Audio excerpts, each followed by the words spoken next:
मलाई कहिलेकाहीँ लाग्छ आखिर यो जीवन के हो त, मेरो जन्म केका लागि भयो त, के गर्नको लागि चाहिँ म जन्मिएको हुम्ला त भन्ने जस्ता क्वेसनले मेरो मनमा निकै नै खुल्दुली मचाइरहेको हुन्छ। त्यसैबीच मैले यो फिल्म हेर्छु, यसबाट चाहिँ मलाई यी कुराहरूको केही हदसम्म उत्तर पाउँछु मैले। र यस्तो फिल्म नेपाली फिल्म इन्डस्ट्रीमा सायद पहिलो पटकै बनेको होला। त्यसपछि चाहिँ मैले यस्ता फिल्महरू हेरेको छैन जसले चाहिँ एउटा फरक पाटो चाहिँ देखाउन सफल भएको छन्। जीवनको अर्थ भनौँ अथवा एउटा नयाँ पर्सपेक्टिभबाट आफूलाई हेर्ने चाहिँ एउटा फिल्म, नेपाली फिल्म चाहिँ यो बनेको छ। परिवारको कचकच, भविष्यको चिन्ता एकातिर र आफ्नो सपनाहरू, आफ्ना मनका कुराहरू र आफ्नो सोचहरू चाहिँ अर्कोतिर, यस्तै नै परिस्थितिबाट यो फिल्मको हिरो राजवल्लभ कोइराला गुज्रिरहेका हुन्छन्। त्यसैबीच उनको जीवनमा एक घटना घट्छ जसले गर्दा उनले आफ्नो जीवन नै सिद्धाउने डिसिजन गर्छन्। उनी सुसाइड गर्न जान्छन्। तर असली कहानी यहीँबाट नै सुरु हुन्छ। उनले खोजेको स्वतन्त्रता उनले पाउँछन् र उनी धेरै खुसी पनि हुन्छन्।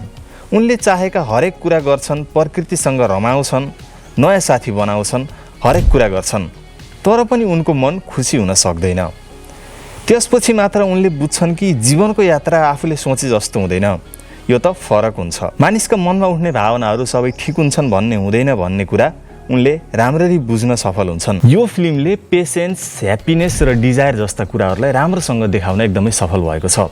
राजवल्लभ कोइरालाले आफ्नो करियरकै one of the best acting गरेको एउटा यो फिल्म पनि पर्दछ। त्यस्तै निशा अधिकारीको अभिनयले कथालाई भावनात्मक गहिराइ दिन्छ।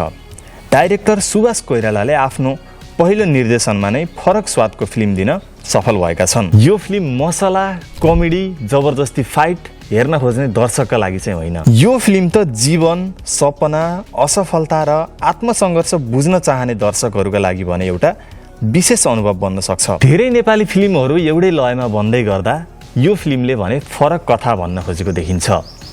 यस्तो कथावस्तुमा अहिलेसम्म फिल्महरू बन्न नसक्नु नेपाली फिल्म इन्डस्ट्रीको एउटा कमी पनि हो। यो फिल्ममा यङ भर्जनका निश्चल बस्नेत पनि देखिएका छन्। आफू मर्नुभन्दा अगाडि एकपटक अवश्य यो फिल्म हेर्नुहोला र यसको नाम रहेको छ अपवाद। युट्युबमा फ्रीमै हेर्न सक्नुहुनेछ। आजको लागि यति नै गरौँ। Thank you.